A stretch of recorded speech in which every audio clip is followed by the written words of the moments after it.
Large language models are shaking up pretty much every industry, and finance is definitely no exception.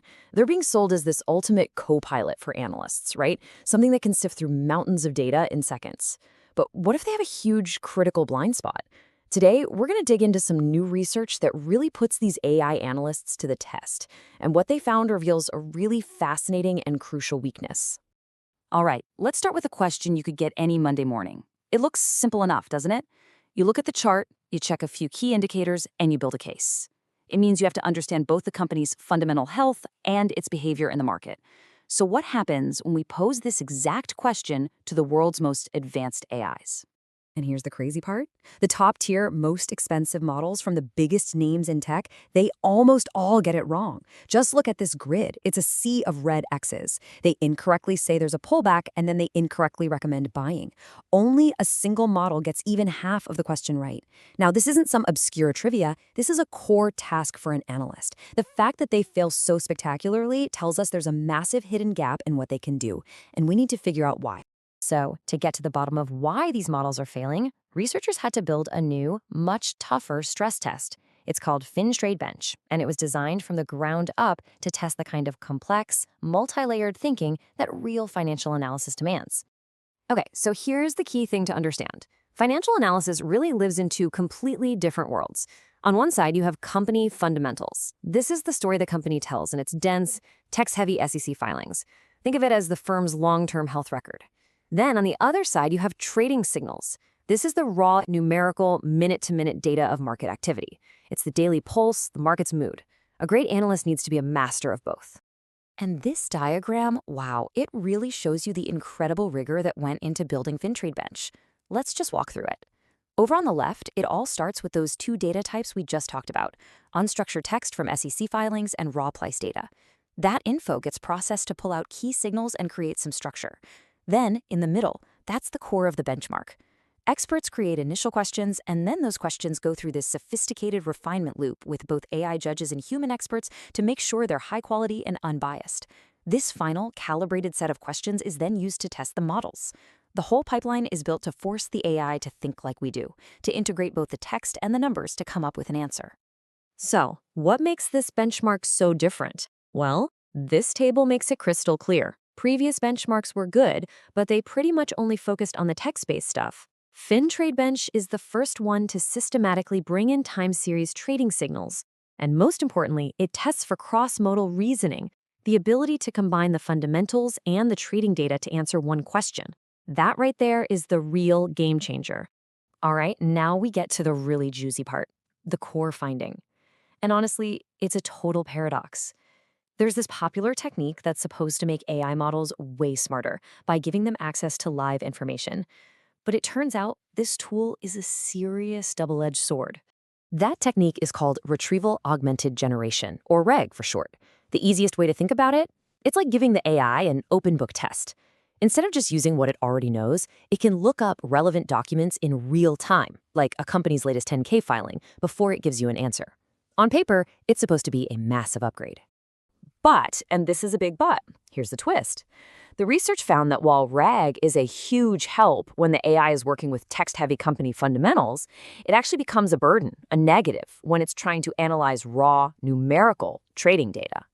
The very same tool has completely opposite effects depending on the job. This chart just lays it all out there. Look at these numbers. For hybrid tasks where you combine text and numbers, RAG boosts accuracy by over 55%. For pure fundamental tasks, a 37% gain. That's fantastic. But then look all the way to the right. For trading signal reasoning, the pure number crunching, performance craters by 18%. Let's dig into that for a second. I mean, think about that. A 55% jump in accuracy. This is RAG firing on all cylinders. When a question needs the AI to connect the dots between a 10K filing and market trends, giving it that filing to read is an absolute game changer. It grounds the model's answer in facts and just sends performance through the roof. And then you have this, an 18% drop. When the task is just to analyze raw price and volume, feeding that raw data directly to the model makes it worse at its job. Instead of helping its reasoning, the raw numbers just seem to confuse it. That's the RAG paradox. So what on earth is going on here? So, the researchers have a diagnosis for this problem. They're calling it a distraction effect. The AI isn't failing because it's not smart enough. It's failing because of how the information is given to it. It's basically getting overwhelmed by all the noise. This case study with Apple illustrates it perfectly. In the first example, with no extra info, the model gives this useless, generic answer about examining key metrics. In the second example, with standard RAG, it gets a massive dump of raw data. And what does it do? It just summarizes it, getting lost in revenue numbers and completely failing to calculate the important stuff. But now, look at the third example, what they call ideal RAG. Here, it's fed pre-computed structured insights, like RSI is at 60.16, and with that context, it reasons perfectly, concluding that investors need to be comfortable with the premium valuation given the strong trend in profitability. That's the huge difference between raw data and real insight. And all of this leads to this one super powerful quote from the paper. The bottleneck is not the model capability, but the context structure. Wow, that's a profound thought, isn't it? We've all been so focused on building bigger, smarter AIs, but this research suggests the real problem might be building smarter data pipelines to feed them. Garbage in, garbage out. It's never been more true. And this table right here, this is the hard evidence of that distraction effect. When you turn on RAG, the model's ability to spot the golden indicators, the key metrics an expert would actually look for, it plummets by over 56%. And its reasoning depth also falls.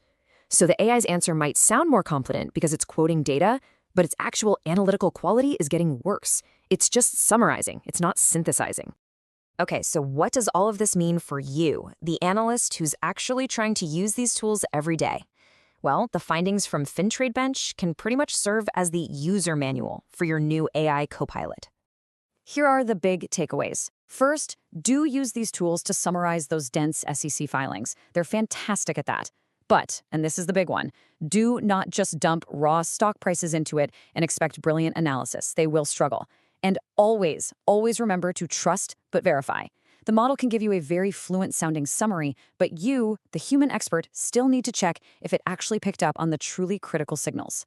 And finally, the quality of your answer depends entirely on the quality and structure of your question and the data you feed it. Which just leaves us with this one last provocative thought to chew on. Right now, everyone is in this massive race to build the next most powerful AI model. But maybe the real revolution in financial AI won't be a smarter model at all. Maybe the next billion-dollar company will be the one that figures out how to perfectly structure and pre-process all this financial data, turning that raw, distracting noise into the clean, structured insight that lets the AI actually do its best work. It's something to think about,